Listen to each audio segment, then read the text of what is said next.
178쪽입니다. 178쪽.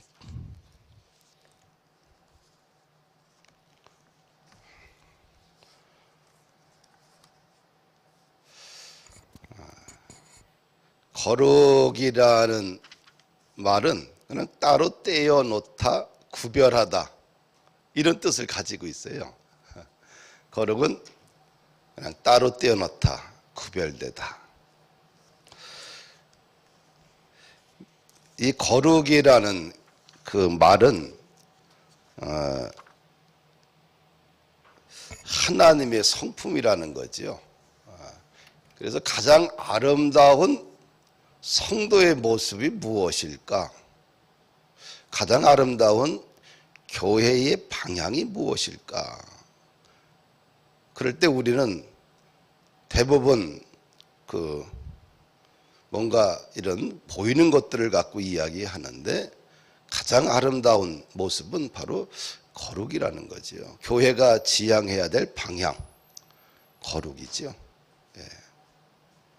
또 사람이 예수님을 믿고 그분이 일생 동안 마음에 담아야 될 삶의 모습이 무엇일까? 거룩이라는 거죠. 예. 거룩은 한마디로 깨끗함을 이야기를 해요. 구별된 삶.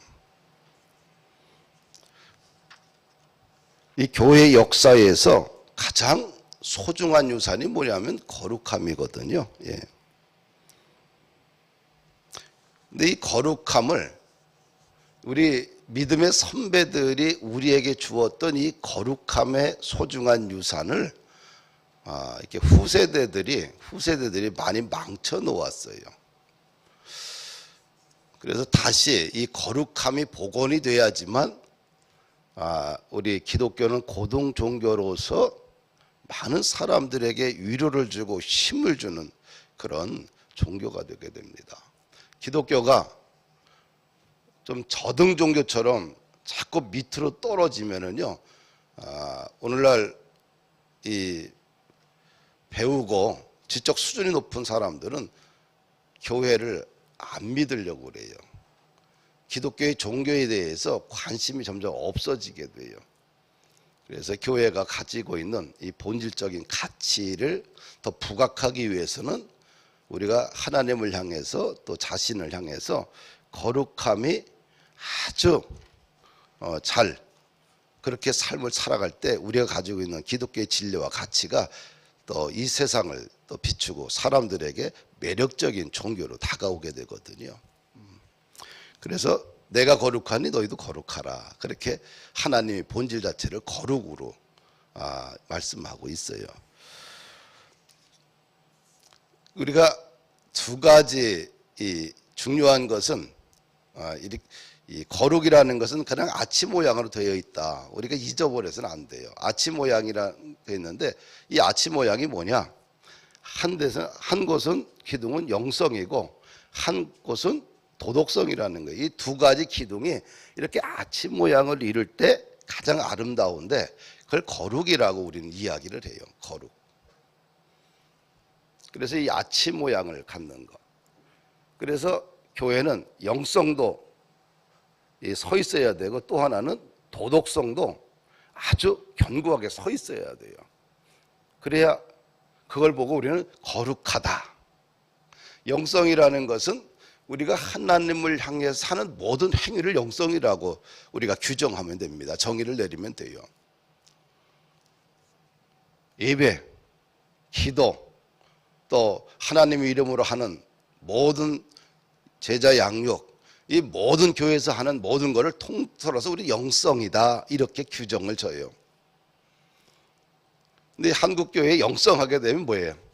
그냥 한 가지 기도, 뭔가 불 받고 능력 받아서 귀신 쫓아내고 그 다음에 병자를 고치고 예언하고 뭐 이것만 자꾸 한쪽만 극단적인 영성만 자꾸 장조하는데 그건 일부분이고 영성하게 되면 우리의 모든 예배 행위와 종교적 행위를 모두 다 영성이다 이렇게 정의를 내려야 됩니다. 또 하나는 도덕성이에요. 도덕성은 이 구약에 보면 10계명을 지키는 거예요. 10계명을.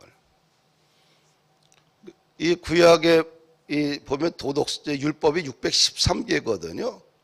그래서 율법은 하라와 하지 말라로 구분이 돼요. 긍정적인 명령과 부정적인 명령을 가지고 있어요.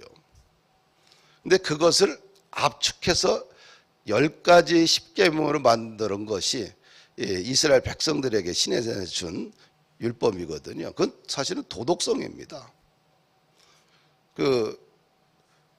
나 이외에 다른 신을 두지 말라. 이게 첫 번째 계명 아닙니까? 그렇죠? 이 말은 다른 말로 너와 나 사이에는 아무것도 끼어서는 안 된다는 거예요. 이게 첫 번째 산입니다. 하나님과 나 사이에 그냥 중간에 불순물이 없어야 돼요. 그러나 하나님과 나 사이에 그냥 깨끗해야 됩니다. 이것이 첫 번째 우리가 계명이죠. 그다음에 인간과 인간 간에 지켜야 될 도리들이 있는데 네 부모를 공경하라. 이게 도덕률입니다.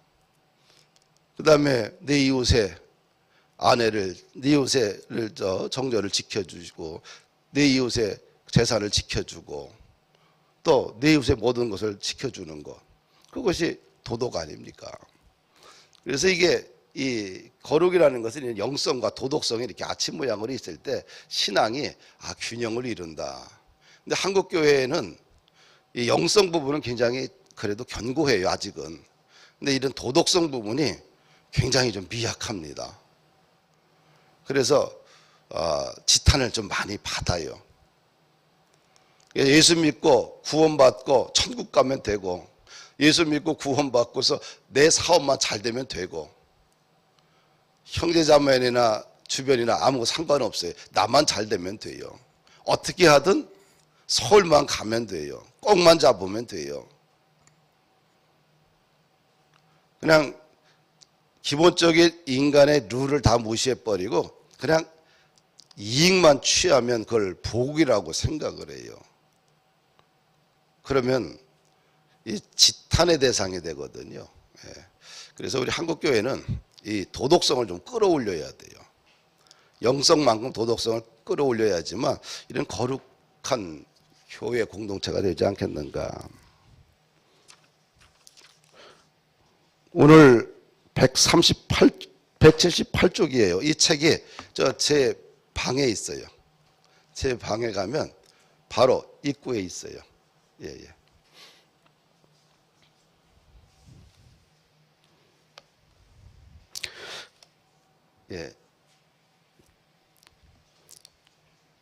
여기 178쪽 보면 신의 성품 닮아가기가 있죠.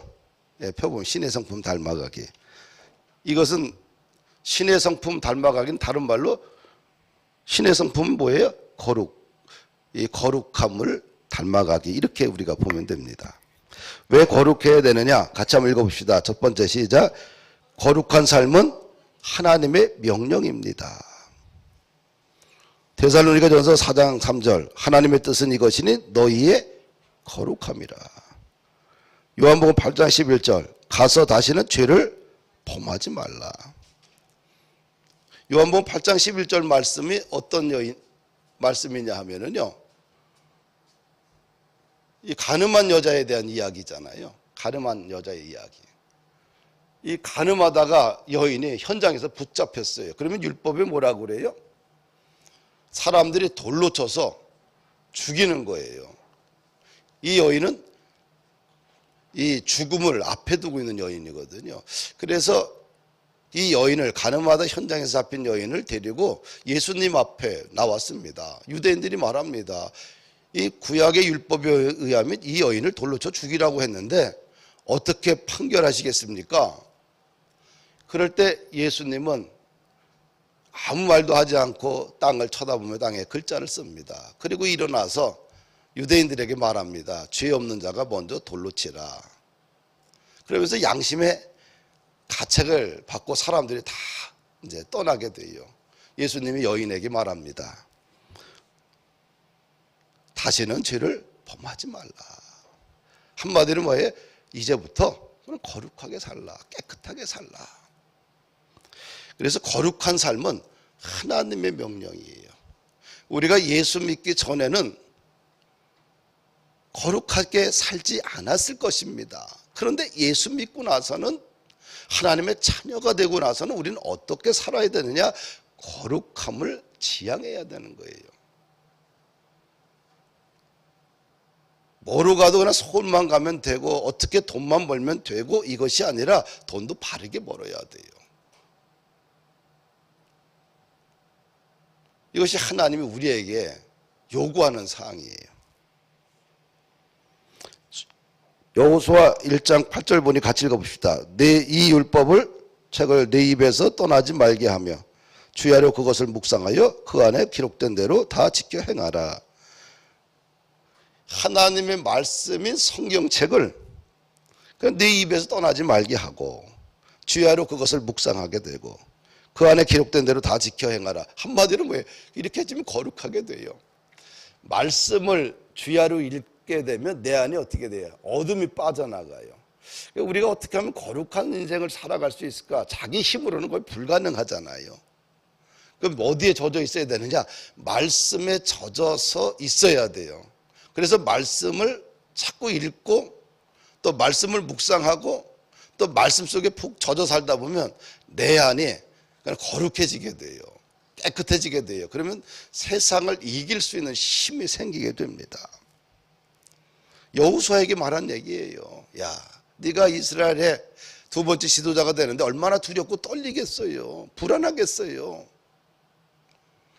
위대한 지도자 모세는 이제는 하나님 데려가셨고 자신에게 이 수많은 백성들을 맡겨주셨고 앞으로 그가 해야 될 일은 요단강을 건너가서 가나안 땅을 정복해야 되는데 이 가나안 땅 들어가는 첫 입구서부터 가장 강력한 민족이 지키고 있어요. 요단강을 도하는 것도 힘들고 모든 것이 참 쉽지 않습니다. 얼마나 두렵겠어요. 그럴 때 여호수아에게 하신 말씀이에요. 이 율법책을 내 입에서 떠나지 말게 하며 주야로 그것을 묵상하여 그 안에 기록된 대로 다 지켜 행하라.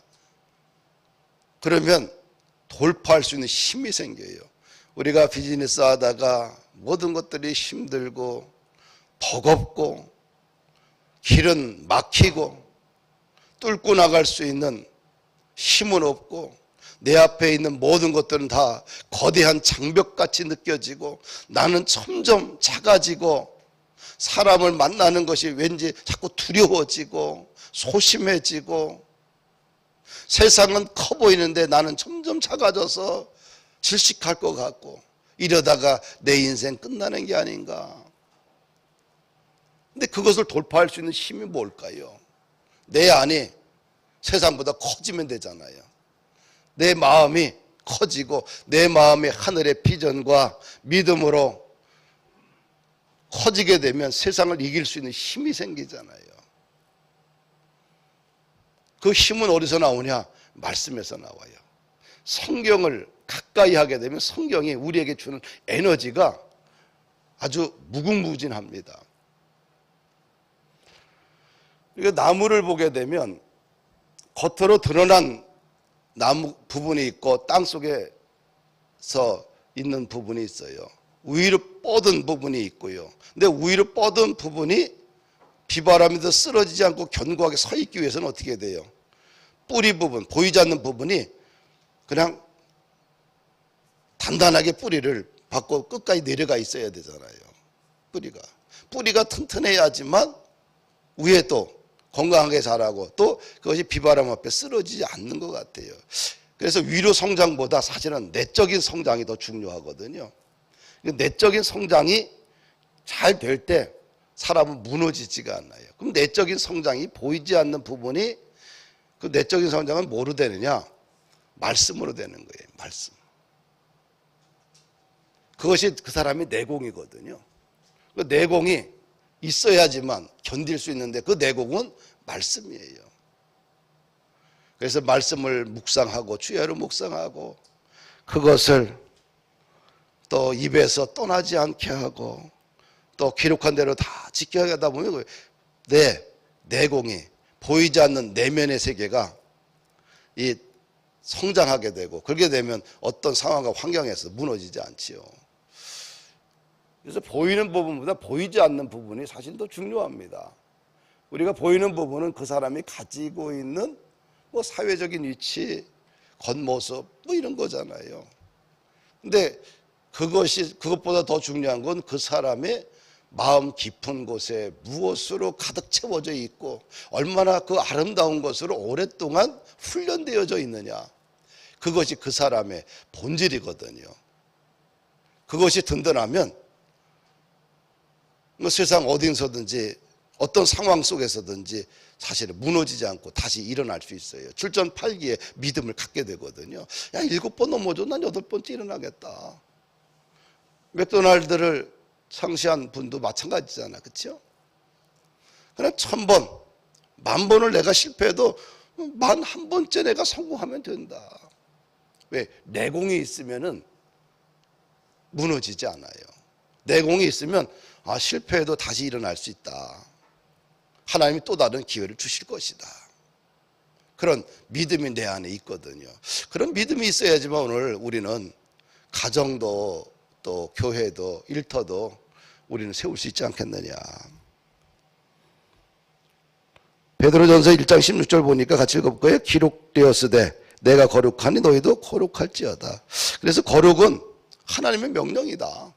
거룩하게 사는 것은 성도가 지켜야 돼요. 명령이에요. 두 번째 봅시다. 거룩한 삶은 하나님께서 우리를 구속하신 최종 목표이다.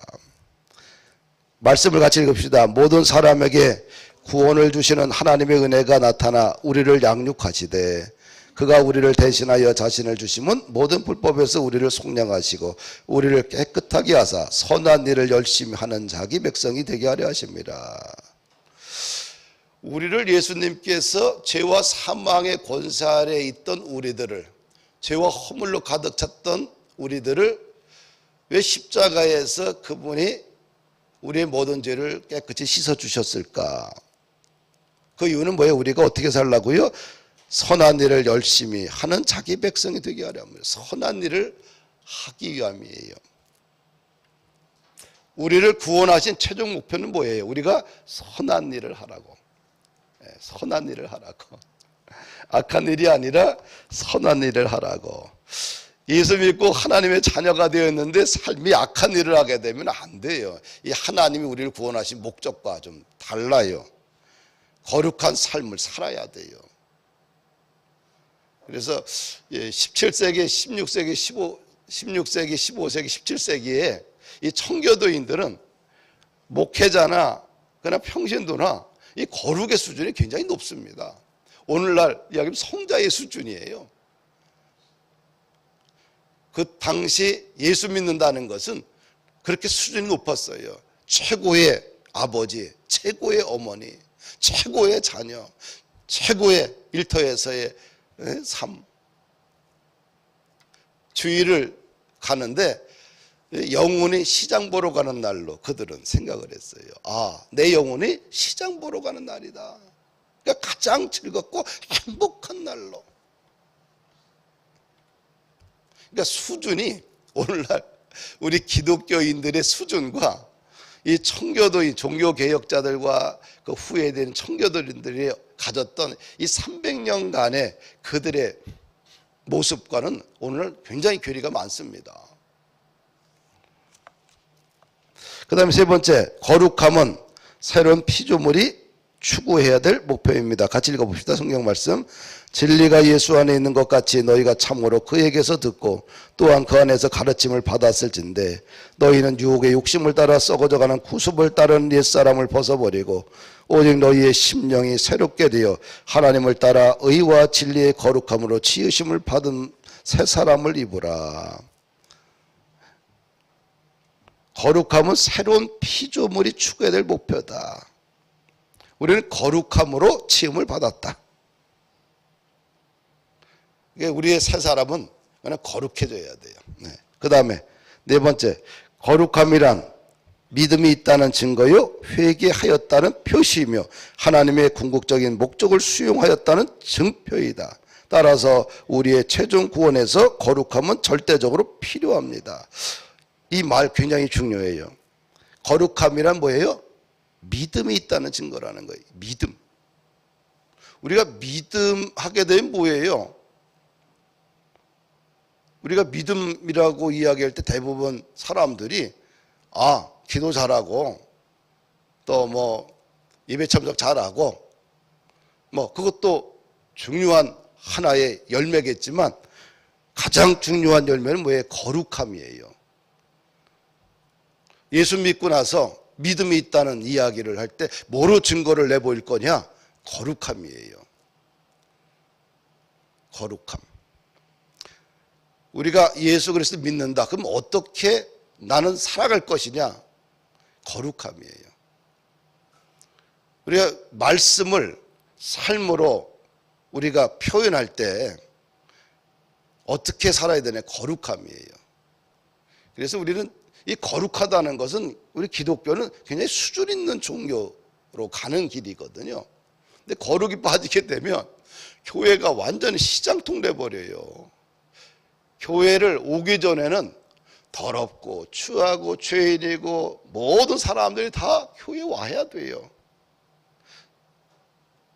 교회에 오기 전에는 온갖 오염물로 가득 차 있고 냄새나는 거로 가득 차 있고 세상에서 돌팔매미를 당하는 사람이었지만 교회에 와서 예수님을 만나고 내가 하나님의 백성이 되었다는 사실을 믿고 내 죄가 십자가의 피로 씻김 받고 구원받았다는 사실을 알고 나서 어떻게 살아야 되느냐? 그때부터 결단을 살아야 되는데 거룩하게 살아가는 것이 믿음의 증표예요.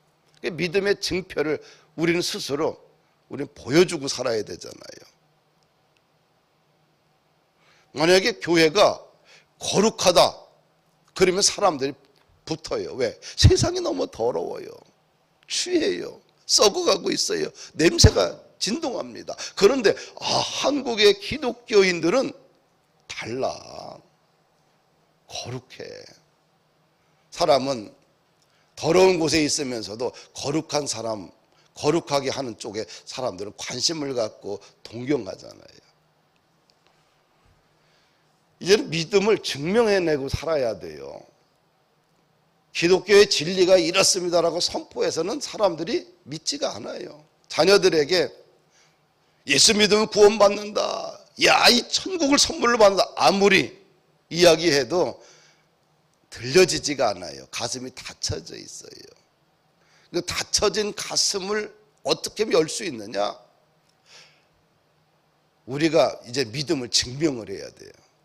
그건 뭐예요? 거룩한 삶이라는 거예요. 증명해야 돼요. 21세기는 이제는 증명의 시대입니다. 진리를 선포한다고 진리가 그들의 심령을 뚫고 들어가지 못해요.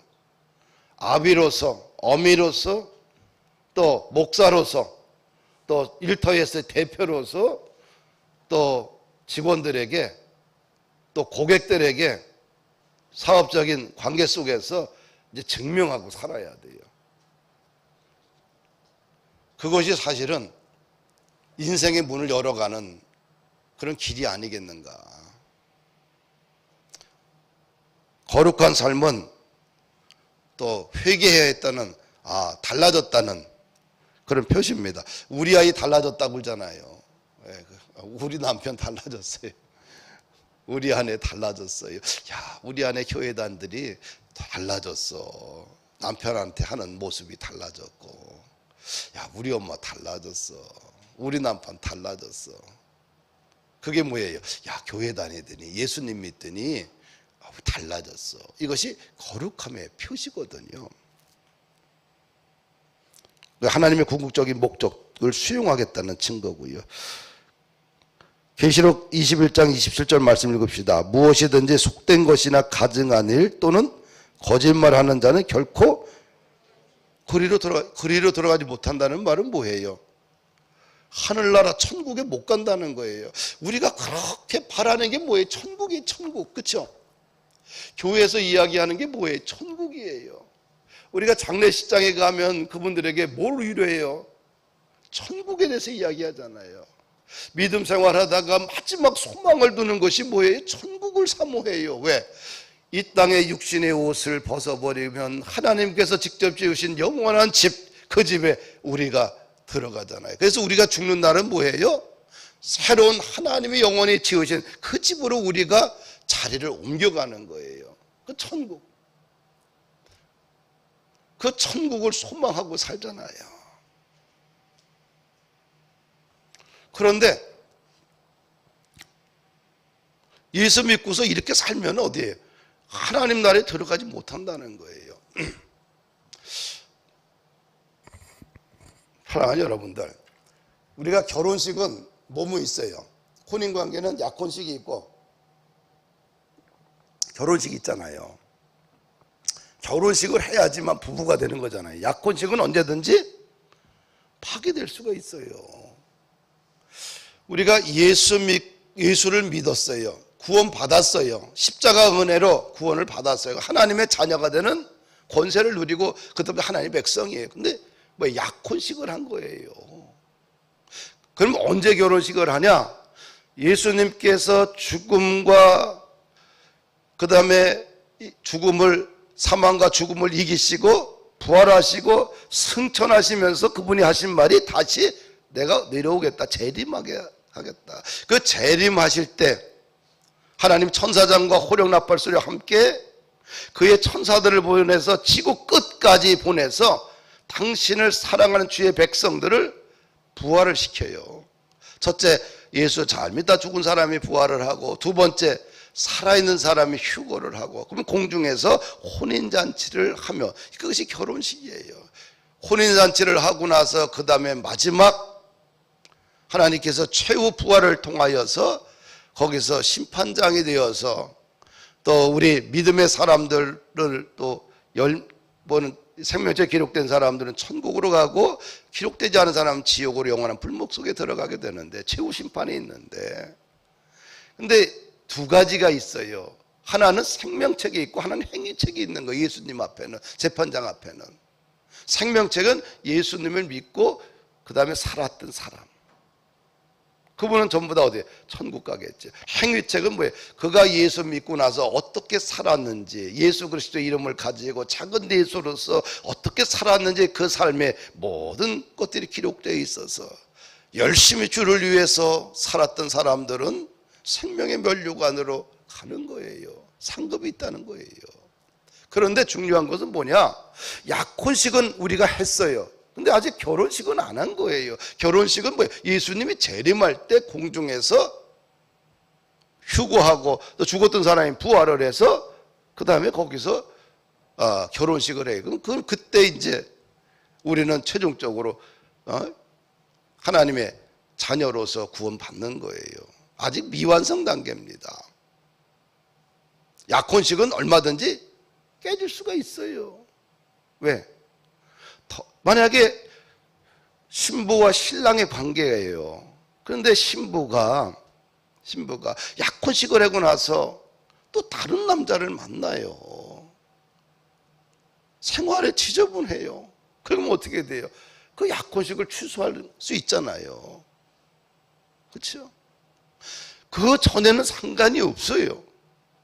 근데 약혼식 하고 나면 이제부터는 내 과거를 다 정리하고 오직 나는 당신만 바라보고 남은 생에 살겠습니다라는 것이 약혼식이에요.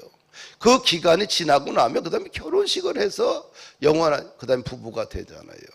우리 예수님은 신랑이고 우리는 신부라고 성경은 영적으로 규정하고 있잖아요. 그러면 우리가 예수님을 믿는 동시에 우리는 신부가 되고 예수님은 신랑이 되는 거예요. 부부관계를 보게 되면 영적으로. 그러면 신부는 어떻게 살아야 되느냐?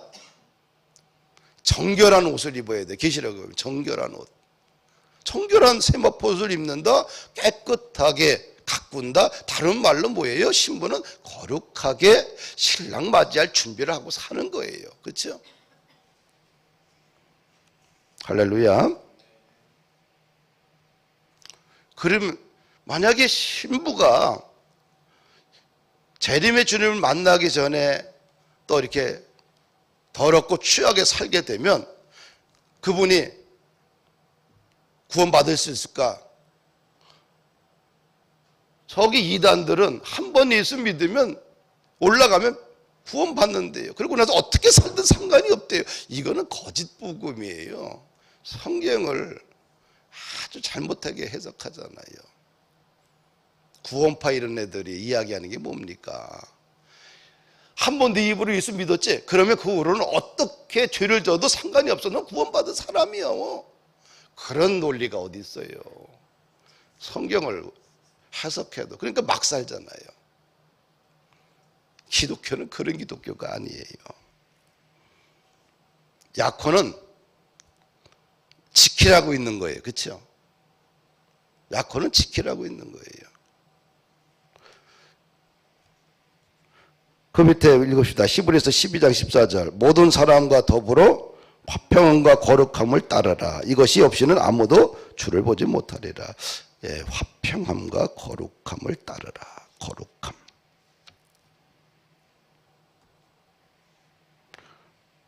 믿음이 있다는 증거예요. 화평. 화평은 뭐예요? 샬롬이라는 뜻이겠죠. 화평이라는 것은 평화, 그 다음에 화목. 샬롬은 평화, 그 다음에 화평, 그 다음 이렇게 이제 한국말로 번역이 되잖아요. 히브리 인사말의 최고의 인사말은 뭐예요? 복 중의 복은 뭐예요? 샬롬의 복이잖아요. 그래서 샬롬 거잖아요. 아픈 자에게는 샬롬하게 되면 그 병에서 놓여 건강을 회복할지어다. 시험 보는 학생들에게 아침에 샬롬하게 되면 오늘 시험 잘 봐서 합격할지어다. 사업에 힘든 사람들에게 샬롬하고 인사하면 오늘 비즈니스가 성공할지어다. 이 샬롬은 복 중에 가장 큰 복이에요. 그래서 평화, 화목, 화평 같은 말입니다. 그래서 우리가 예수 믿는 사람들은 이 샬롬을 만들어가야 해요. 관계성적. 그리고 거룩하게 또 관계성을 만들어가야 되고요. 이것이 믿음이 있다는 증거고, 회개했다는 증거고, 사람이 새로워졌다는 이야기겠죠. 그 다음에 다섯 번째 같이 읽습니다. 시작. 거룩함은 실제로 인간을 참된 의미에서 건강하게 합니다. 거룩함은 인간을 참된 의미에서 건강하게 만든다. 거룩한 사람은 건강하구나, 영혼이. 읽읍시다. 그러나 거룩하지 못한 사람은 인격 차원에서 흉하고, 융이 아니고 흉하고입니다. 흉하고 추하며 개인적으로 기능장애 증상을 보이고 영혼이 왜곡된 형태가 됩니다. 그렇죠? 거룩한 사람들은 영혼이 건강하지만 거룩하지 못한 사람은 아주 흉하고 추하고 또 영혼이 왜곡된 형태를 갖는다. 그 다음에 여섯 번째 시작. 거룩함은 우리 삶에서 작용하는 사탄의 계략을 효과적으로 좌절시킵니다. 이 사단을 어떻게 우리는 물리칠 수 있을까? 사단을 이길 수 있는 힘. 더럽고 추하면은 사단을 못 이기잖아요. 사단을 이기는 힘은 우리가 거룩하게 되면 사단은 나를, 내 가정을, 내 교회를, 내 일터를 공격할 수가 없어요. 같이 읽읍시다. 시작. 성경. 근신하라 깨어라 너희 대적 마귀가 우는 사자같이 두루다니며 삼킬 자를 찾나니 너희는 믿음을 굳건하게 하여 그를 대적하라. 할렐루야. 하여튼간 깨어서 마귀를 대적해야 돼요. 그러면 거룩하게 살면 마귀를 이길 수 있어요. 또 에베소 4장 27절 보니까 마귀에게 틈을 주지 말라. 지저분하게 살면 안 된다는 거예요. 거룩하게 살면 그냥 마귀의 계략을 효과적으로 좌절시킬 수 있다. 일곱 번째 시작. 거룩함은 본질이고 행복은 거기서 파생되는 부산말이에요. 중요한 말씀이에요. 거룩함은 본질이고 행복은 거기서 파생되는 부산물이다. 거룩하게 되면 영적인 행복을 누리겠지, 그렇죠? 행복을 추구하는 사람은 행복을 얻지 못하지만 거룩을 추구하는 사람은 영적 행복을 얻는다. 행복하고 싶잖아요. 그러려면 어떻게 돼요? 거룩하게 살라. 그러면 영적으로 행복해진다. 같이 말씀 읽습니다. 시편 119편. 내가 사랑하는 주의 계명들을 스스로 즐거워하며 주의 증거들로 내가 영원히 나의 기업을 삼아 싸우니 이런 내 마음의 즐거움이 됨이니이다. 할렐루야. 신의 성품입니다. 거룩은. 그래서 우리가 이 땅 살면서 참 좋은 그리스도인이다, 좋은 대표님이다, 좋은 성도다, 그런 격려와 칭찬을 받는 그런 우리들이 되길 주의 이름으로 축복합니다. 할렐루야. 우리 기도합니다. 하나님 아버지, 감사합니다. 거룩함은 하나님의 성품인 것을 이 시간 다시 한번 들었습니다. 우리 모두 최고의 거룩한 성도, 거룩한 대표, 거룩한 부모, 거룩한 주의 나라 일꾼 되게 하옵소서. 그래서 기독교가 다시 한번 이 땅에서 수많은 사람들에게 기억함이 되는, 차별화되는 그런 축복의 역사가 일어나게 하옵소서. 이제는 말씀을 삶으로 살아내고 증명해야 될 시대적 사명을 앞에 두고 있습니다. 아버지 하나님, 우리가 이 땅에 이 사건 예수로서의 삶을 보여주고 증명하는 일에 쓰임받게 하옵소서. 더럽고 취한 것을 삶의 아버지 하나님 방향을 정하는 것이 아니라 거룩함을 내 삶의 목표로 정하고 살아가는 최고의 부모요, 최고의 성도요, 최고의 직장인이요, 최고의 일터의 아버지 대표로서 사명과 또 소신을 가지고 우리의 삶을 만들어가는 일에 쓰임받을 수 있도록 주여 축복하여 주옵소서. 오늘날 기업들의 삶의 현장에 참 힘들고 어렵지만 믿음으로 일으켜 세우는 하나님의 자녀 되기 원합니다. 성장의 역사가 있기를 원합니다. 우리 하나님 도와주옵소서. 할아버지, 하나님 아버지, 기업의 아버지 하나님 재정을 하나님 튼튼하게 세워주옵시고, 일터의 아버지 하나님 매력적인 일터가 되게 하옵시고, 구매 고객들이 많아지게 하옵시고, 좋은 믿음의 사람들과 아주 깊이 긴밀하게 상호 협력할 수 있는 은혜의 축복의 역사가 흘러가게 하옵소서. 수요 아버지 하나님, 이 예배가 한층 더 성장하여 기업인들이 함께 고민하고 기도하고 서로 돕는 아름다운 예배로 성장하고 발전되어 여기서 세계 시장에 진출하는 그런 꿈같은 역사가 다 일어날 수 있도록 복의 복을 더하여 주옵소서. 아무리 힘들고 어려워도 땅을 쳐다보고 절망하며 살아가는 인생들이 아니라 삶의 마지막 순간까지 또 하늘을 쳐다보며 믿음의 꿈을 꾸며 하나님이 내 인생 가운데 함께 하실 것을 믿고 간절하게 사모하며 삶의 일터들을 세워가는 위대한 하나님의 자녀들 되게 하옵시고, 마지막 선교 아버지 하나님 나라의 선교에 귀하게 쓰임받고 주춧돌이 되는 위대한 주의 나라 일꾼들 되게 하여 주옵소서. 하나님 감사합니다. 세계적인 기업이 나오기를 원합니다. 세계적인 투자회사가 이곳에서 생겨지기를 원합니다. 이곳에서 수많은 주의 백성들이 예수 믿고 구원받는, 그래서 인생이 달라지는 축복의 역사가 이곳에서 일어나기 원합니다. 서로 상호 믿고 신뢰하며 믿음의 거룩한 통역자로 성장해 가기를 원합니다. 우리 하나님 축복하여 주옵소서. 수요 목장 예배를 드리는 아버지 모든 가정을 복되게 하옵시고, 오늘 18과를 함께 공부하면서 가정에서 또 목장에서 이 말씀 붙들고 기도하며 그렇게 거룩하게 살려고 몸부림치는 우리들의 삶의 현장, 목장, 가정 될 수 있도록 축복하옵소서. 예수 그리스도 이름으로 기도하옵나이다. 아멘.